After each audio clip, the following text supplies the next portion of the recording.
If Planetary describes our role as readers as archaeologists of the impossible and focuses us on a genre, it also suggests that we investigate the limits of the page.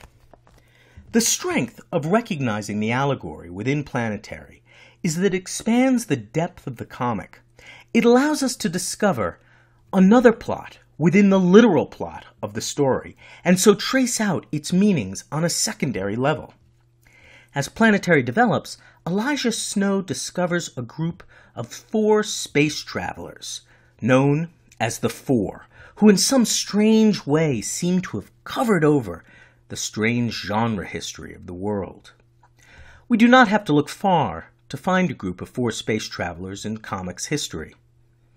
Indeed, the 4 match nicely to Stan Lee and Jack Kirby's Reed Richards, Ben Grimm, Sue Storm, and Johnny Storm, the Fantastic Four. And so the allegory continues, building the Fantastic Four into its plot.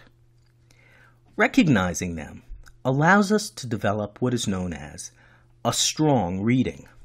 A strong reading is an interpretation of a story that accounts for otherwise unaccountable aspects of the story. The more aspects the interpretation accounts for, the stronger the reading. So, in the first issue of the Fantastic Four, those 4 were bombarded by radiation in the form of gamma rays and transformed into superhumans. In doing so, the Fantastic Four, the comic book, transformed the Silver Age by creating a new kind of hero, launching the Marvel Comics brand, style, and universe. The 4 in Planetary are also transformed. They are also space travelers bombarded by radiation and forever changed. When Jaquita and Elijah make their way into the Four's headquarters, they are confronted with a trophy case labeled Subterraneans. And if we look back to Fantastic Four #1, we can see that their first foe was Mole Man and his army of underground gargoyles. There is no other way to explain the Subterraneans in the Four's headquarters. No other way to explain the arbitrariness of 4 astronauts transformed than by looking back to the Fantastic Four. The Fantastic Four are a strong reading of the 4 in Planetary, because they sew up its details. In realizing this allegory, we are in a better position to read what Ellis and Cassidy are doing in Planetary overall. So when Elijah Snow confronts William Leather, the fiery member of the Four who runs parallel to the Human Torch, we can read his kick to the groin with more urgency. So Snow shouts at him, "In the last few months I've seen a computer built in 1944 that could map the multiverse, and something that stored ghosts' information, and I've walked the decks of a ship designed to sail between realities. And these are lost things that could be salvaged or retrieved, and now I see these wonders, you little scumbag, shiny new and hidden away in a place paid for by God knows what atrocity. Kicking the unmentionables. You've changed, Mr. Snow. You don't know me." "Oh, yes, I do. I've known you for far too long, and we're leaving you alive because this new train of events amuses us." Ellis and Cassidy present us with a layered plot.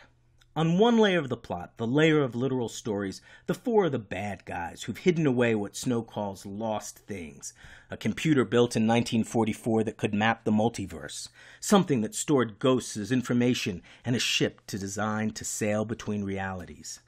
On the layer of the allegory, Ellis is arguing that the Fantastic Four had limited the potentials of the fictive universe. This is a powerful comment on comics history. It suggests that the 1960-61 Marvel reaction to the Comics Code closed down the multiverse by emphasizing superhero genres over the vast library of genre fiction possible. In a sense, Planetary has been about the limitations of the imagination from the start. In Image Comics' break from Marvel over creator control and company franchise, it has made use of thinly veiled references to existing heroes, Doc Brass for Doc Savage, the Four for the Fantastic Four, and so forth, and made up new heroes, Snow, Wagner, and the Drummer, and in doing so begged the question of who owns the imagination. And so it argues that because DC and Marvel own the rights to the major superhero franchises, They have a vested interest in curtailing creator initiatives in favor of repeating established concepts that they already own and do not have to share. So we are returned to that nameless supergroup that stared across the gulf of realities at Axel Brass and his group of pulp adventurers and realized their universe was on the verge of decoherence. Reading it literally, this is one more adventure that Planetary discovers. But reading within the allegorical frame, we can understand it as Ellis's commentary on comics in the late 1990s and early 2000s that, unable to explore the wealth of genres available, narrowly focused on a limited group of franchise superheroes, the comics industry itself was on the verge of decoherence.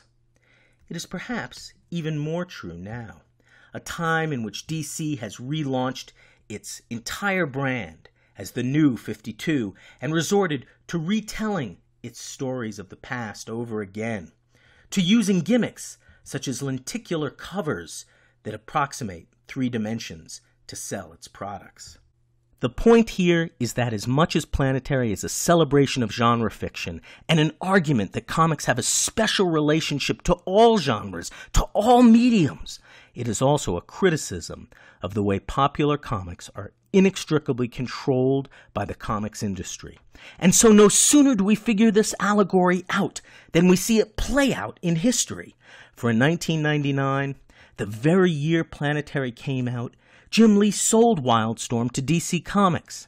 And so there appears no escape. At the very moment an independent comic company reaches for an imaginative manifesto of genre, it is sucked back in to the very machine it condemns. Thus Ellis and Cassidy, the creators of this criticism, went on during Planetary to the employ of Marvel. And in fact, the final issue of Planetary was endlessly delayed by more mainstream projects. Allegory also gives us an option in Planetary, for we can understand this entity that Elijah calls the multiverse as an allegorical creation. Here, Jim Wilder stumbles into a spaceship that is designed to sail the multiverse.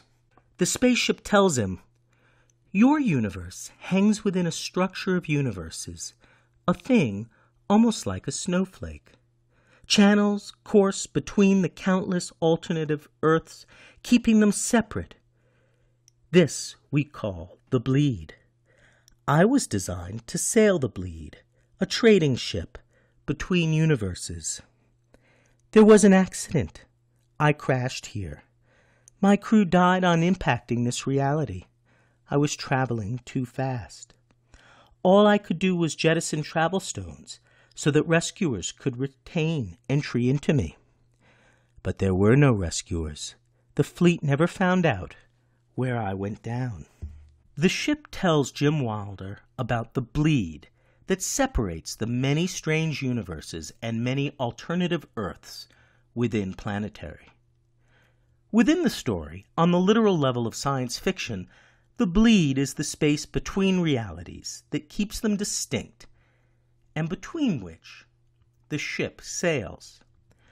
Within the allegory, it appears to be the fictional space outside of mainstream genres that permits the genres to coexist in one story.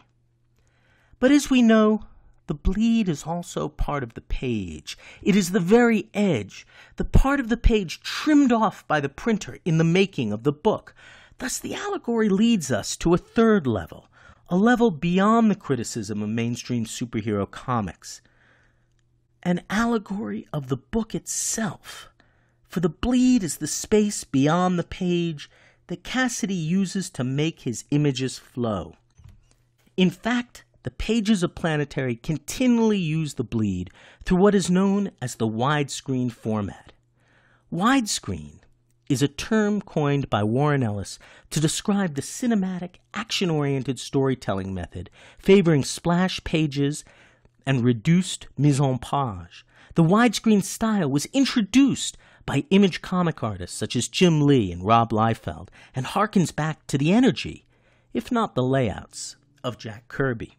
Thus Planetary teaches us to put away the categories that might bind us, the boundaries of literature, the boundaries of economics and publishing, the boundaries of the page itself, and to recognize that comics exceed imaginative boundaries in the best sense by connecting us to a wealth of fictive genres.